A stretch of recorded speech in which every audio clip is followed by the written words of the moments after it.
Donc, pour t'encourager, je dirais ceci, mon frère, ma soeur. Le diable a mis un système pour que notre amour soit tué. C'est-à-dire notre amour pour que soit tué.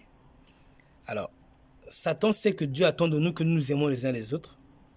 Et Satan a planifié un programme avec lequel il est certain que si nous nous manquons d'amour les uns pour les autres, nous serons tous perdus, nous serons jugés par Dieu. Dieu ne nous reconnaîtra pas comme étant une plante qui lui ressemble, ni comme un frère ou une sœur de Jésus-Christ, et Dieu nous rejettera. Voilà le plan de Satan. Mais comment Satan a mis ça en place? Il a mis par une ruse, une technique qui fait en sorte que nous tous, même qui nous allons croire que nous sommes aimés, de nous aimer, nous sommes en train de pratiquer l'amour, mais en réalité, nous sommes en train de manquer d'amour aussi les uns les autres sans le savoir. Voilà le système que Satan a mis en place. Une stratégie pour nous perdre tout en nous faisant croire que nous marchons dans l'amour, que nous aimons Jésus. Voici cette stratégie. Alors, la Bible dit ceci. Aimez-vous les uns les autres comme je vous ai aimé. Est-ce que nous nous aimons les uns les autres? Nous pensons que nous nous aimons, mais en réalité, nous ne nous aimons pas. Satan a posé des pièges, des œuvres que nous pratiquons qui annulent notre action d'amour pour l'autre. C'est-à-dire que nous pratiquons l'indifférence quotidiennement sans nous en rendre compte. Nous pratiquons le mépris de l'autre continuellement sans nous en rendre compte, tout en proclamant aimer l'autre.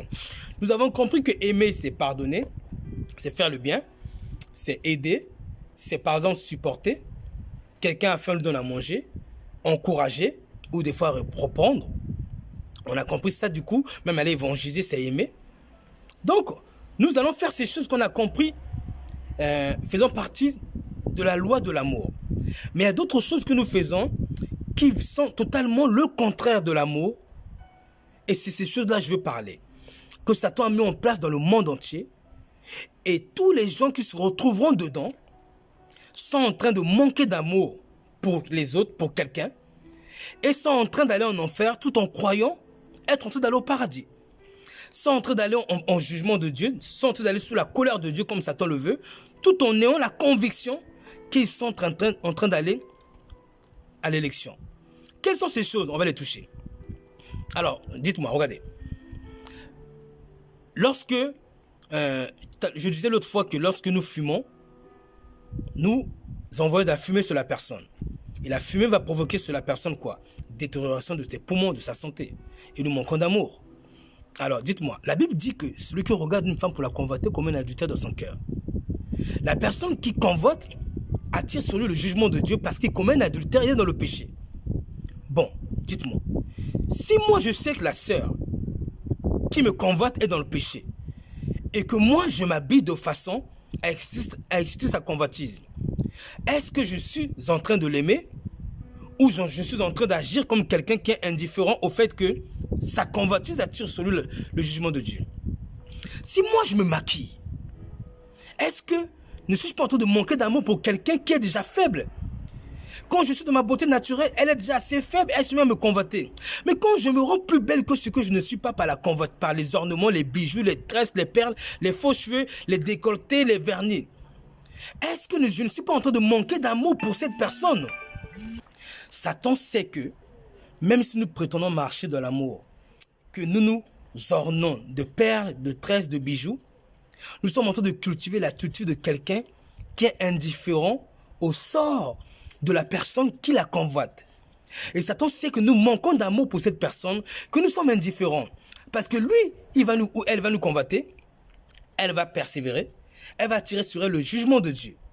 Et Satan sait que moi, qui suis en train de exciter sa convoitise par mes perles, par mes tresses, par mes faux cheveux, par mes vernis, mes habits plaqués au corps, les décolletés, par les habits manquant de pudeur, Satan sait que je suis en train d'exciter sa convoitise et je suis en train de manquer d'amour pour son âme qui sera jugée parce que j'ai participé aux œuvres du diable qui sont la séduction de ce frère pour l'amener au jugement. Et Satan, en sachant cela, il est tranquille. Il sait que tout chrétien qui se maquille est en train d'aller en perdition. Parce que cette chrétienne qui se maquille non seulement devient une idole, suscite en lui, on suscite l'admiration des autres envers elle. Voyez? Elle s'habille provocante. Car Satan sait que cette personne-là est en train de faire, c'est-à-dire à travers moi qui me pare d'or, de perles, de bijoux, de maquillage, à travers moi, Satan est en train de exciter la convoitise de beaucoup. Et Satan est en train de le ramener au jugement de Dieu. Et Satan sait que moi je suis indifférent parce que je ne veux pas renoncer à ces choses. Même si je suis conscient que cela attire sa convoitise, je ne veux pas y renoncer. Je suis focalisé sur moi, sur mon envie de me plaire à moi-même, mais pas assez sur l'intérêt de Dieu, qui était la sanctification de l'autre. Qu'il pêche moins, qu'il ne pêche pas. Satan sait que nous ne sommes pas en train de mettre en œuvre ce qu'il faut pour empêcher que le frère et la sœur soient dans la convoitise. Et Satan est tranquillement en train de dormir parce qu'il sait que nous sommes en train d'aller en perdition, tout en croyant être des enfants de Dieu qui prêchent l'évangile, qui parlent d'amour à gauche à droite, mais qui ne pratiquent pas l'amour de façon vestimentairement parlant. Et Satan est en train de nous conduire en enfer sans qu'on le sache. Bien-aimés, voici une des ruses du diable les plus terribles. Il sait que nous, lorsque nous nous maquillons, nous nous ornons, nous nous rendons de plus en plus belles. Nous suscitons l'admiration des autres et la convoitise des autres. Nous suscitons le péché et le jugement de leur vie. Satan sait que nous sommes ses instruments. Et il nous a juste endormis en nous faisant croire que respecter certains préceptes de la Bible, c'est bien. Et dans ce domaine-là, Satan nous a donné une sorte de paix en croyant que parce que nous faisons ces choses pour Dieu et que même si nous nous maquillons, nous nous ornons, nous portons de rouge à lèvres, nous allons aller au paradis. Il est en train de nous conduire en enfer. Bien-aimés, voici sa ruse. Satan sait qu'il est écrit, ce ne sont pas ceux qui disent Seigneur, Seigneur qui rentreront dans le royaume des cieux, mais ceux-là, ceux qui font la volonté du Père qui est dans les cieux. Matthieu 7, 21. Et Satan, il sait que la volonté du Père dans les cieux a été exprimée à travers Paul. Lorsque le Père Paul a donné un ordre à l'église, je veux que la femme vêtue d'une manière décente avec modestie, vous voyez, décente, modestie, ensuite qu'elle ne se pare pas de perles, dans les bijoux, ensuite de tresses, ensuite d'habits somptueux et d'or. Et tout l'ensemble de ces choses constitue ornement. C'est-à-dire, la définition de ornement dans le dictionnaire, c'est décoration ajoutée dans le but de s'embellir. Et dans Exode 33, verset 5, Dieu a dit à Israël, ôte maintenant tes ornements. Et actualiser cette parole aujourd'hui, ça veut dire, ôte maintenant tes bijoux, tes tresses, tes perles. Et dans 1 Pierre 3, parole de vie, Pierre a dit que votre beauté ne soit pas celle de l'extérieur. C'est un commandement, c'est un ordre que le Saint-Esprit ou Christ a manifesté à travers son apôtre Pierre. Donc, autrement dit, que votre beauté ne soit pas celle de l'extérieur, n'ayez pas sur vous des perles, des tresses, des bijoux, des ornements, des maquillages. D'ailleurs, dans le verset 1 Pierre 3, Pierre l'a dit, que votre beauté ne soit pas celle de l'extérieur. 2 points, c'est marqué, cheveux tressés, ornements d'or, habits en revin. Vous voyez? Donc, il a cité certains objets qui apparentent être des ornements. Il a dit votre beauté ne doit pas être celle de l'extérieur. Il a dit pas, c'est pas. Comme quand dans la Bible, Dieu avait dit, vous ne mangerez pas de tel animal, vous la regarderez comme étant souillée. Vous voyez? Dieu a dit, vous ne mangerez pas. C'était pas. Vous la regardez comme étant souillée. Donc, Paul, en disant que votre beauté ne soit pas celle de l'extérieur, plutôt Pierre, il dit que toute action qui embellit l'extérieur, dans le but de l'embellissement de l'extérieur, est une souillure, est une interdiction que Dieu nous donne. Satan sait que nous, la Bible dit ces choses, mais nous ne tenons pas de l'obéissance à ses préceptes et nous sommes en train de nous perdre. Satan est heureux parce que nous sommes en train de manquer d'amour pour Dieu en n'obéissant pas à la parole et de manquer d'amour à notre prochain en nous maquillant, en nous ornant. Et Satan nous a tous voilés.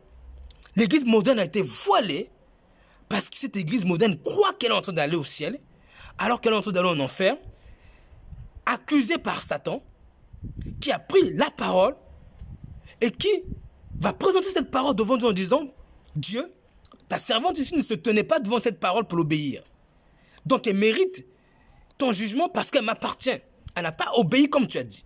Bien aimé, Satan est rusé. Il sait que quand nous nous maquillons, nous manquons d'amour pour les autres. Et Dieu attend de nous que nous nous aimons les uns les autres au point de renoncer à nos pères, nos tresses. Car les ruses du diable sont terribles. Toute l'église moderne croit qu'on peut se maquiller. Regardez les hommes de Dieu et leurs femmes maquillées. Leurs photos sur Facebook, Instagram. Toute l'église croit qu'on peut être chrétien, se maquiller, s'orner de bijoux, de tresses, de perles.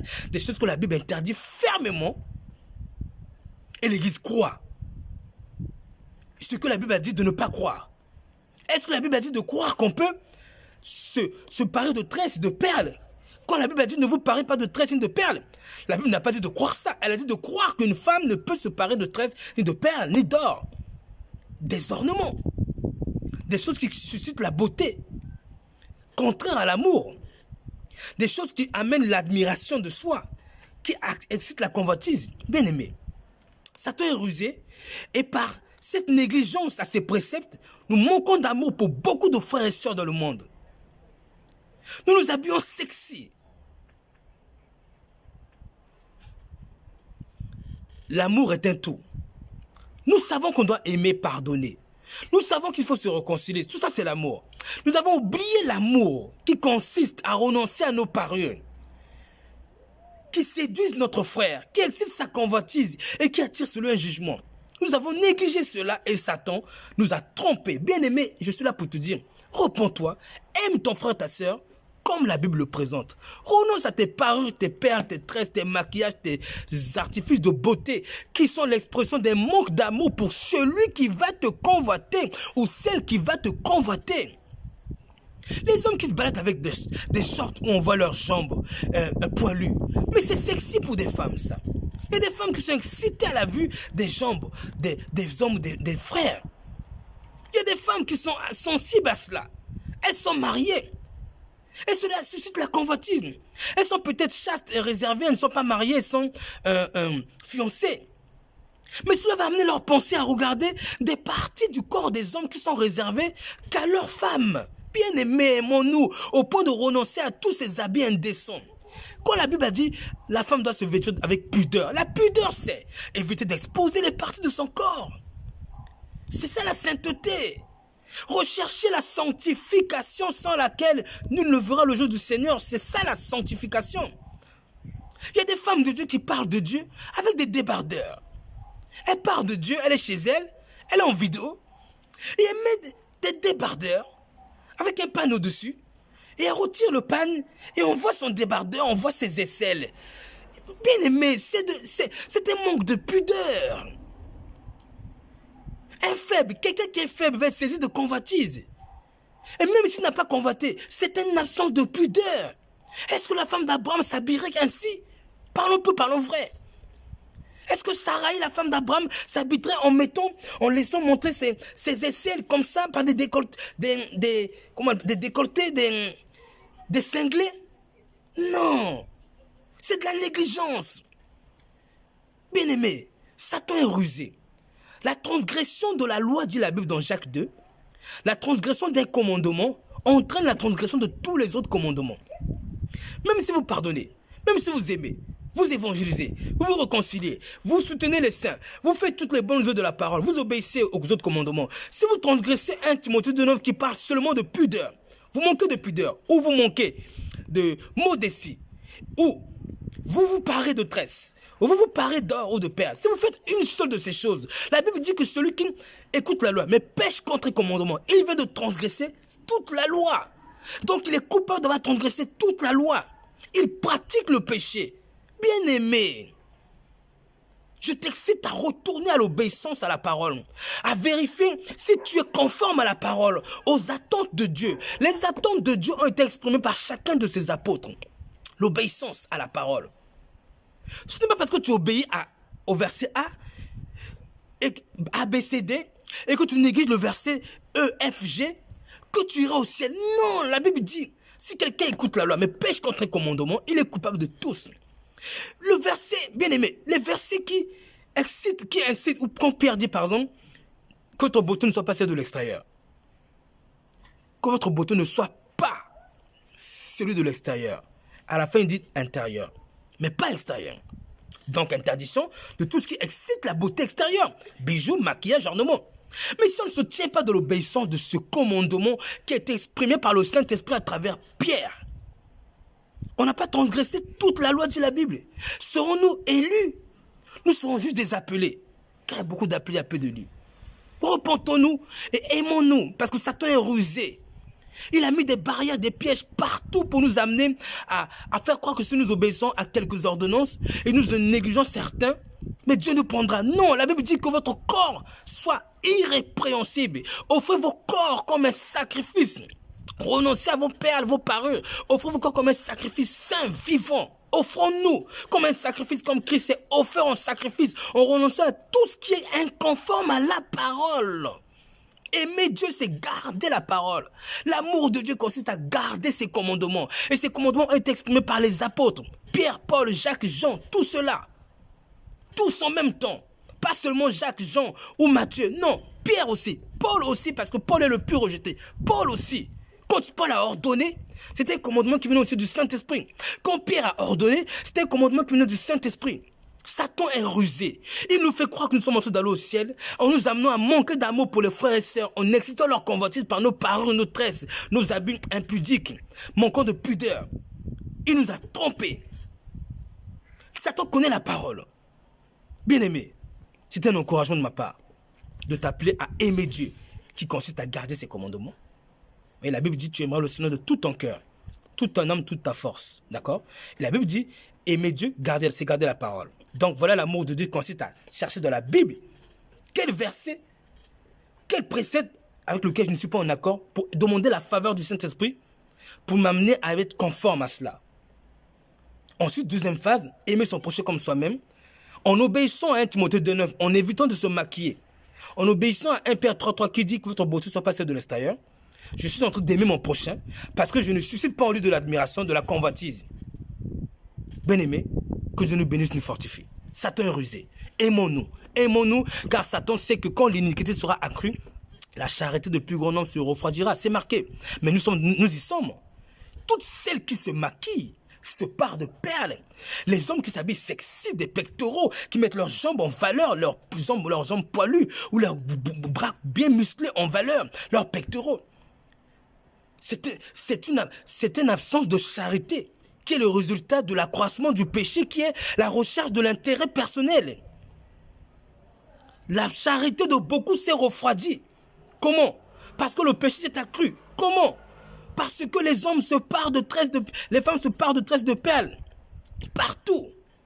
Parce que les gens se maquillent. Ils sont en train de se séduire les uns les autres. Exciter la convoitise des femmes mariées. Les sœurs sont sur Facebook à poster des photos où elles sont en bikini, où elles sont avec des pantalons serrés, mettant en valeur leur poitrine des décolletés et elles mettent des versets bibliques. Bien-aimés, nous sommes en train de prêcher Jésus de la bouche, écrire des versets bibliques, et le langage corporel de notre corps est en train de dire que nous sommes des impudiques. Nous recherchons leur admiration des autres. Nous recherchons la convoitise des autres. Des hommes de Dieu s'amusent à mettre en valeur leurs photos. Un verset biblique, une photo. Verset biblique, photo. Verset biblique, photo. Photo, photo. Ou des fois, c'est que des photos, photos, photos. Photos ayant changé d'habit. Photos ayant mis tel pantalon serré. Photo avec un nouveau costard. Qu'est-ce qu'on va en faire de cela? Pourquoi veux-tu qu'on pense à toi, homme de Dieu? Retire ton image, mets-nous le verset biblique. Retire ton image et quand on sera chez nous, on ne pensera pas à toi. Les sœurs ne penseront pas à toi. Retire ton image, mets la parole. Permets aux sœurs de penser qu'à la parole que tu as mise en valeur. Et que notre mémoire ne se rappelle même pas de t'avoir vu. La couleur de tes lèvres, la couleur de tes beaux yeux, de tes habits. Tes habits somptueux que tu as mis en valeur. Non. Je n'interdis pas les gens de faire des photos. Je dis que quand nous mettons trop en valeur notre image, mais c'est cette image qui va rester dans le cœur des gens. Mettons en valeur des versets bibliques. Dans nos comptes Facebook, comptes Instagram. Retirons toutes nos photos qui excitent l'admiration. Tu as besoin d'une photo pour être vu dans ton compte Facebook ou Insta. Ok, mets une photo. Mets une photo de profil. Mais les autres photos, c'est pour faire quoi? Pour montrer à qui? Pour montrer mon visage à qui? N'est-ce pas la parole que la personne a besoin? N'est-ce pas la personne la personne n'a-t-elle pas besoin de se rappeler d'un verset biblique? Nous mettons en valeur nos photos avec nos enfants, nos familles. Et les gens sont en admiration. Oh, votre famille est belle, vous êtes beau, vous êtes mignon. Bien-aimé, Amenons les pensées des gens à être captifs à la parole, pas à nos visages. Nous ne soyons pas de ceux qui vont distraire ceux qui nous regardent par nos images que nous mettons en valeur. Mettons des versets bibliques. Aimons-nous les uns les autres et excitons-nous à l'obéissance en profondeur. Que Dieu nous bénisse. Jésus disait ceci.